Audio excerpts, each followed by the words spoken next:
Well, church, we've all been there. And by all, I truly mean all of us.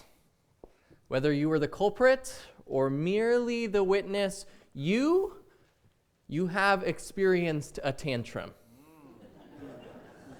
Now, perhaps it was in the grocery store, the pinnacle location for tantrum throwing. See, you were rounding the corner of the bread aisle only to find there in front of the shelves of jelly a young dad with his face in his hands and his 5-year-old throwing fists furiously at the ground. You've just shown up in time for the shrill shrieks that by some kind of miracle or curse have made their way out of such a tiny human. Perhaps at one point in time, you were this 5-year-old. And by perhaps, I mean almost certainly at one point in time, you were this 5-year-old. I was this 5-year-old. We are all this 5-year-old. And we're in good company. Because, by the way, Jonah, the guy we're going to talk about today, the grown man prophet, sitting in his big boy tunic outside the city of Nineveh, was throwing his fists against the sand, crying out to God. He was that 5-year-old. See, all along, the subject of this story has been about everyone but Jonah. Now let's back up a little bit and tell the whole story. I think we all know it. We've all heard it.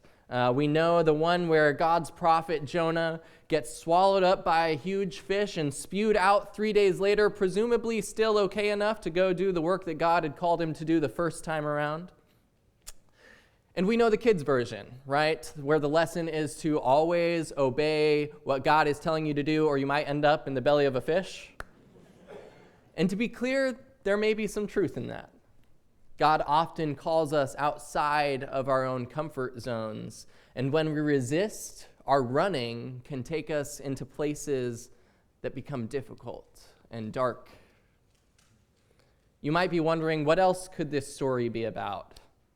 Perhaps you're expecting me to prove to you that a fish can, in fact, swallow a human whole and spit them out alive. If that's the case, well, let's just take a look at this. Did it really happen? Questions are being raised about the real-life Jonah, the guy who claims he was swallowed by a whale. I just was in there struggling, banging. Michael Packard was lobster diving in Cape Cod on Friday when he says the humpback whale sucked him right into his mouth before spitting him out after 30 seconds. He was just going along, and I just happened to be in the wrong place at the wrong time. Whale of a tail sounds fishy, goes this headline. You would expect more serious injuries, one Cape Cod doctor was quoted as saying. He had no soft tissue damage and no broken bones. But this 54-year-old scuba diver says he totally believes the story. I believe it fully. It is possible. Why? Because Reiner Schimpf had an almost identical experience back 2 years ago and has the photos to prove it. That's his body sticking out of the mouth of a whale who'd swallowed him off the coast of South Africa. He was filming footage of the sardine run. Without the picture, it's very difficult to prove that you've actually been inside. Whale swallowing humans is exceedingly rare. The odds it will happen are 1 in a trillion, according to one expert. He wasn't harmed, I wasn't harmed, and it was like a happy end. So there it is. It is possible, at least for 30 seconds. And maybe in the mind of a guy who just got swallowed by a whale, 30 seconds can feel a whole lot like 3 days. And maybe, like most biblical texts, the truth is not in the scientific proof of fact, but rather in what God is teaching us in the story. So, I digress. We will not be discussing in any further scientific detail how a whale might swallow a human whole and spit them out alive, but we will be talking about how the descent in this story into the depths points to a God who brings us out of those depths of darkness and despair. There's more to this story, I think, than the parts we all know. More than the big fish who swallows humans at God's bequest and spews them out onto dry land. The story isn't so clear, cut, and dry. See, in the very beginning of this text, we're introduced to a Hebrew prophet named Jonah who has just been given a message of God to bring a message of warning to the city of Nineveh, the capital city of the Assyrian Empire. Now, if you remember with me here, we can recall that Israel and the Assyrians were maybe not on the best terms. Israel had been enslaved in years prior, and to put it lightly, they may have been holding on to a bit of a grudge, which seems reasonable, or at least a very human way to feel. Jonah, I think, feels this in his bones. And whether it is his hatred of the Ninevites or his hatred of long travel days, he refuses God's command and runs from the presence of God, literally in the opposite direction. He gets on a ship sailing for Tarshish, the edge of the known world in Spain.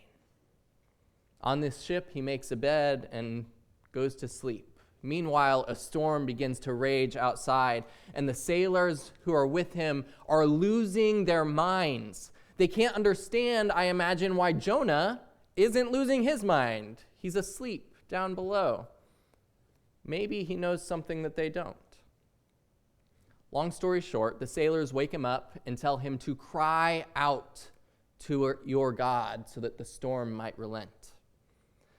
And as the storm continues, the sailors did what they knew to do, which was to cast lots to figure out whose fault this really is. And Jonah drew the short straw, literally drew the short straw. And then he was interrogated by the crew who wanted to know who his God was and why this God was so angry. So Jonah told them that he was a Hebrew, and he worshiped the Lord God who made the sea and the land. And this didn't necessarily help the situation. The sailors continued to panic because they recognized that unlike their gods, this God Jonah was talking about was the head honcho, the big cheese, if you will. Even in their polytheistic worldview, the God Jonah references is the God of all creation. In the sailors' minds, this God is the God that could have created their gods. So now, more terrified than they were seconds ago, the men ask Jonah, well, what should we do? And he tells them, throw me overboard and the storm will stop. But they don't. Instead, they attempt to get to shore. They don't want to kill Jonah. They want to save his life.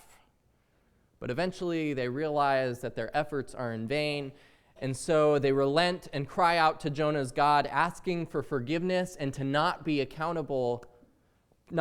accountable for the murder that they are about to commit. Once Jonah is thrown into the sea, the storm ceases, and the final scene in this chapter is of the sailors making vows to offer sacrifices to this God of creation who controls the sea and the dry land. And then the scene shifts into a dark place. We can vaguely make out the shape of a man sitting in the corner who we assume to be Jonah, maybe sitting in the fetal position, and in a single verse we've been thrust into the belly of a whale for 3 days and 3 nights. And we hear him crying out in the words of the psalmists, narrating his descent into darkness, into the sea, into the unknown, fearing for his very life, and being brought out by the hand of the Lord.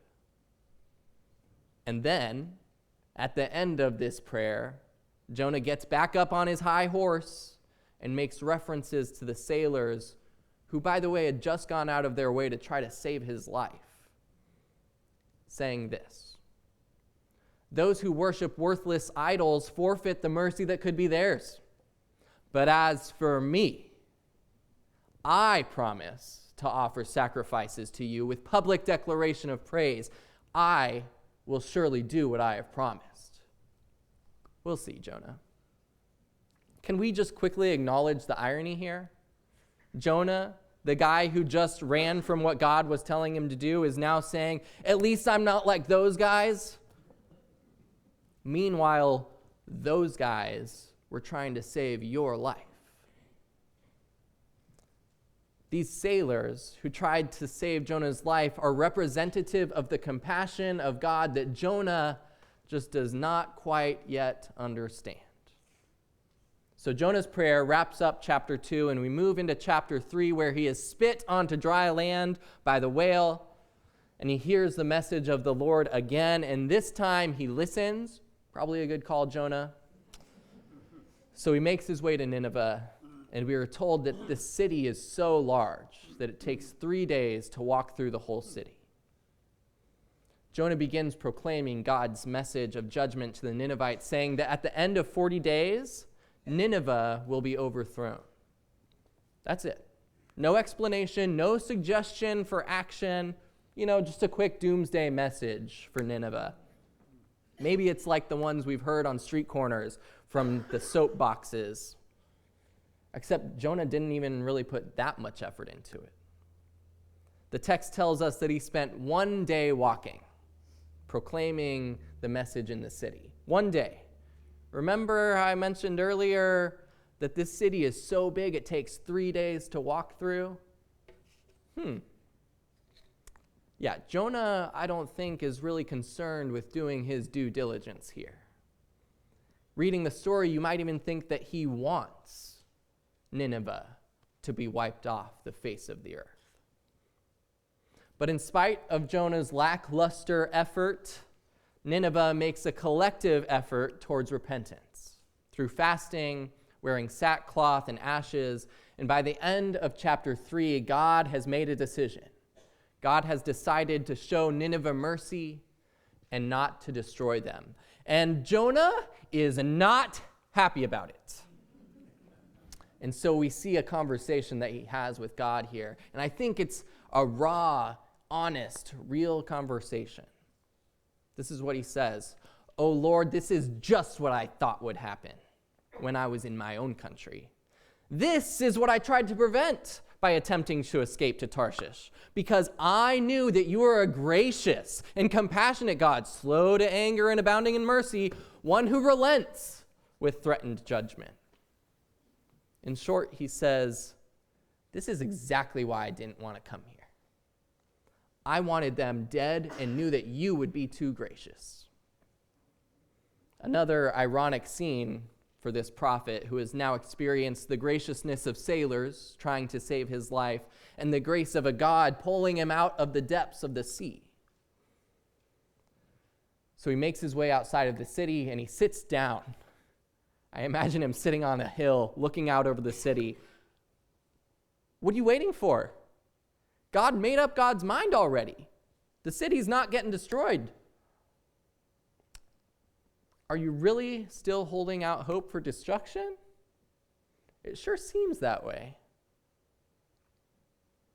So as Jonah sits outside this city, angry with God and presumably still angry with Nineveh, God once again uses creation to teach Jonah a lesson in humility.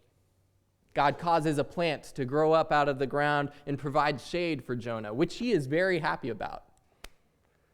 But then God proceeds to appoint a worm to eat up the leaves on the tree. And now Jonah is subject to the heat of the sun and the hot wind in the barren land. So once again, he sits down, throws his fists on the ground, and throws a fit about his misfortune. And all of that brings us to the text for today, the last 3 verses of this story. God said to Jonah, "Are you really so very angry about the little plant?" And he said, "I'm as angry as I could possibly be." The Lord said, "You were upset about this little plant, something you didn't work for, something you did nothing to make grow. It grew up overnight and it died the next day. Should I not be more concerned about Nineveh, this enormous city? There are more than 120,000 people in it who don't know right from wrong, as well as many animals." The word of God for the people of God, and we say together, thanks be to God. Now we have to acknowledge that just before you rounded that corner in the grocery store, there was a series of events that took place. First, that dad asked his 5-year-old to tell his younger brother that if he doesn't put the Twinkies back on the shelf, he's going to be in big trouble. At this command, the toddler began to protest, saying, "But why me? I don't want to tell him that. In fact, I've never even thought about taking the Twinkies off the shelf without asking. He deserves what's coming to him." Especially after he stepped on my toes the other day. You know, that really hurt, and I don't think I can ever forgive him. And I know that you're too nice, and you probably will forgive him, so I'm not telling him anything. And the child bolts across the grocery store in a mad dash and finds himself lost in the freezer section. Lost and cold, he begins to cry out, "Dad!" How many little boys do you have? Yeah, Okay, just wondering. He cries out in the freezer section, "Dad, where are you?" And in a second, the dad runs over and picks up that 5-year-old and tells him again, "Hey, I think you need to tell your brother to put the Twinkies back, or else he might get into some trouble." And this time, the 5-year-old listens and begrudgingly turns to his brother and says, "You better put that back."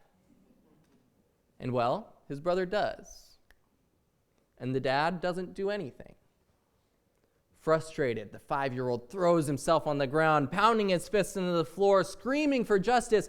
"Dad, I knew you would do this. Why does he get away with everything?"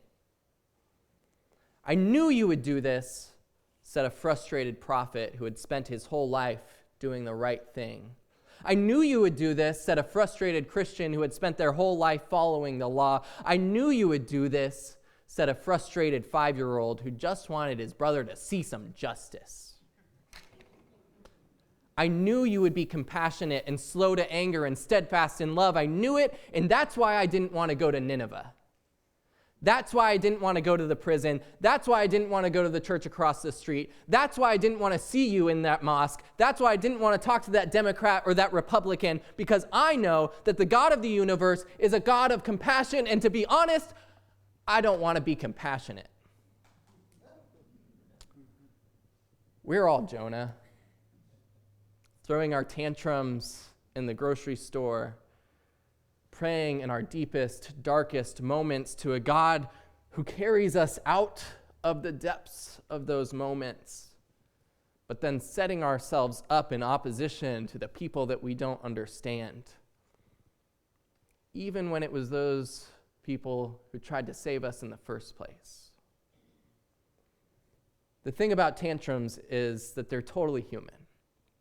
They make sense. And the God of the cosmos, to be sure, can handle a tantrum.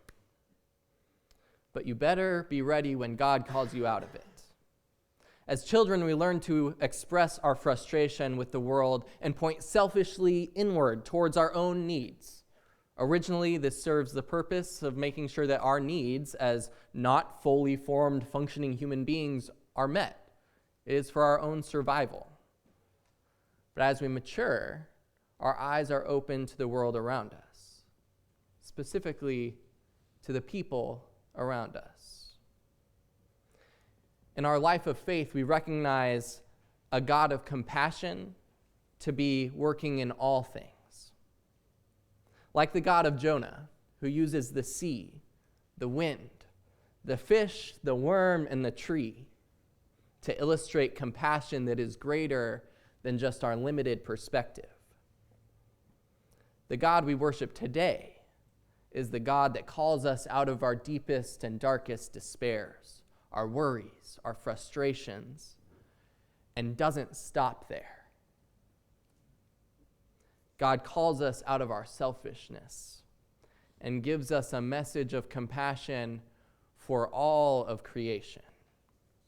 You know, and sometimes we want to box that message up and say that it was really just a message for us the whole time, because it may be too painful to extend unlimited mercy and grace to our greatest enemy. So, who's your Nineveh? Who is your enemy? Who have you made up your mind about? Who is the subject of your snap judgments? And do you believe in a God of compassion and grace for all people?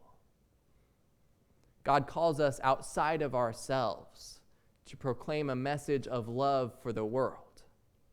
It's not easy, and I think that's the point.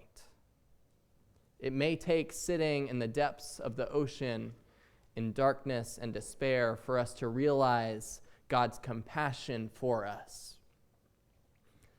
And it may take the grace of a stranger to remind us that it wasn't ours to keep locked away in the first place.